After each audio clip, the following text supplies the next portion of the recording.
What is going on, guys? It's Robosapien. So out of a much requested video, I've come to make you a video, possibly a two-part review of the Wily Robosapien repair service from Kevin and Anthony, also known as 0635 and Project Nova Zero.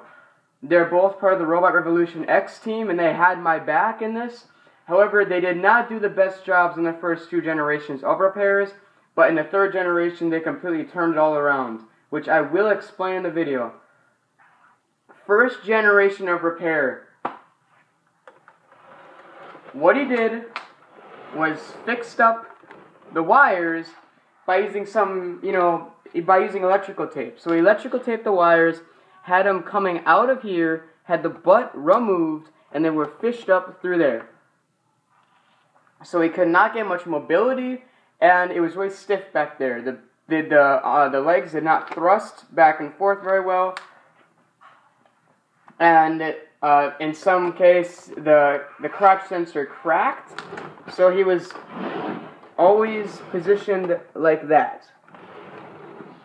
So he was always positioned backwards. He would always fall over, which Kevin did not fix. That's going to be a big con on the repair service.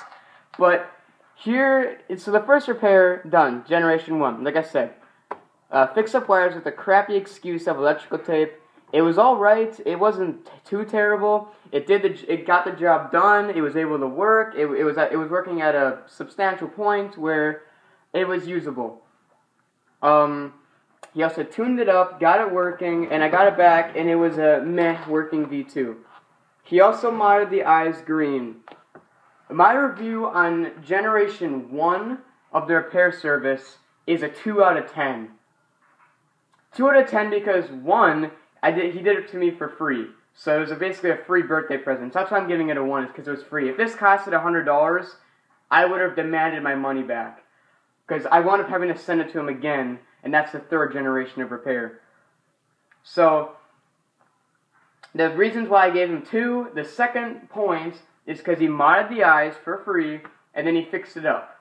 That's about it. Nothing too great with this repair. The first generation repair was pretty bad.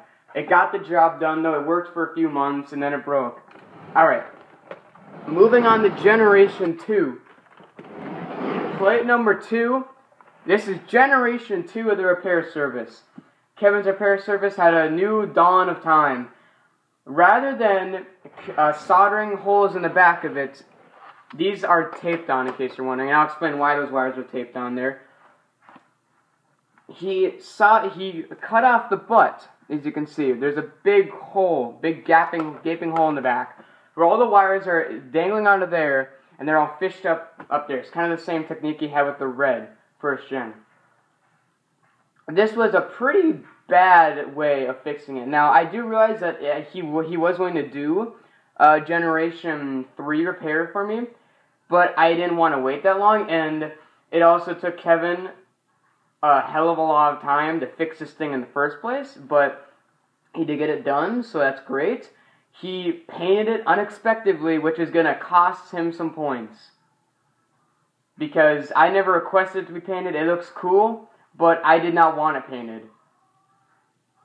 So, the other mod that Kevin did was up here. There is a LED in the speaker, and whenever he talks, the LED lights up. Now, when Red was down at Kevin's for the second time, he was supposed to send back a motor with it for this one's leg. First time he didn't do it because, I don't know, he just got too lazy, he forgot, he didn't send it out, I don't know, blah blah blah blah blah, and all you need to know is that he didn't send it the first time.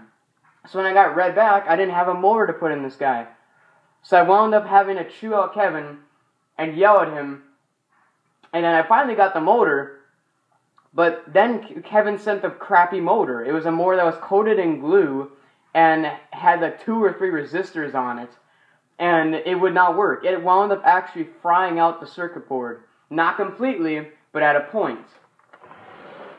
What it fried out, that's why these are attached here, so when I get a new board, and whenever I do, I know which side these go into.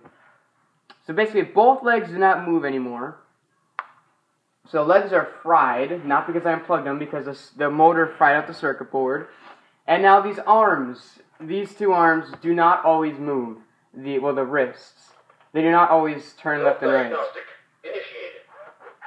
I am Wowie Robotics model RSV2.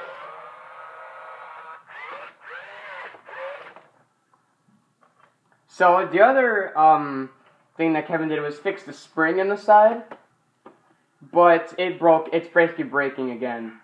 So yeah, thanks for fixing it for 2 months. Yeah, but it was really nice of him to fix it. It was actually 3 months, about 4 months almost. And then the thing that Kevin didn't do because he's too lazy to do it, or he forgot or something, is he forgot to put glue on the block connectors and on the wires so that they wouldn't pop out of use. So guess what I had to do? On a day that I was throwing up and sick, I had to open up V2 and glue it on myself. And then it broke again, so it didn't even matter if I glued it on or not. And Kevin didn't even clean it up. In his repair service, he's supposed to clean up the robot, fix it up, and do all that stuff, tune it up. He never cleaned it. And he's going to blame it on the fact that I rushed him, even though I didn't really rush him. He had an extra week to work on it. And yet it still came back looking like it came out of a dumpster because it was so dirty. So I had to do some of my own cleaning up. I still couldn't get all of it out, but it's as good as I can get. Now this review might have to be 2 parts. Generation 3 was the biggest step that Kevin's company could have done. Generation 3 was the dawn of a new age for Kevin's repair service. This is a repair that I can actually give a good repair on. Oh yeah, Generation 2's repair, I'm giving it a 5 or 6 out of 10. This is Generation 2. Forgotten V2 is what I call it. Forgotten V2. No wires coming out of the back, but plate on. Basically what this means is that he gave it actual wires. He actually rewired it, legitly rewired it, soldered them on there, fished up through there, and now he's got good wires. He's actually got usable wires that hopefully will last a long time. So now red, he's got good wires, and he actually works pretty well. He actually works almost like a black. He actually walks better than a lot of the V2s in our group because of that. Now, there's still a lot of cons. Actually, not very many cons, but there's still cons with this repair. But before I go to cons, I'm going to go to pros. Pros, Kevin tuned it up. He got it working, and it works pretty great. He tried fixing the crotch sensor. Didn't work. He blames it on the board being fried. That's what I'm blaming it on. So, that's going to be a con on his part. But the visor has been removed. Because if you remember from the first mod with the green eyes, they were kind of a fail. The visor was removed, so now he has really bright eyes. And I put angry eyes on him. Electrical tape, eyebrows. So, Kevin fixed up that. Kevin not talking to me said that I could have sent in my red arm, and he could have fixed it up and put it on there. But him not knowing how to communicate to people didn't tell me that. And then I wound up sending it to him, and I still have a broken red arm on my desk. So now he's going to have a white arm forever now, until I can get a good arm to use. Kevin put LEDs on the shoulders for speaker mod, which looked really cool at night. During the day, they're not very bright, so kind of betting if that's going to be a con or not. And he put LEDs on the head for when it flinches, and it lights up, which has been shown in videos. Generation 3 repair was probably the best repair that Kevin's done to any of my robots.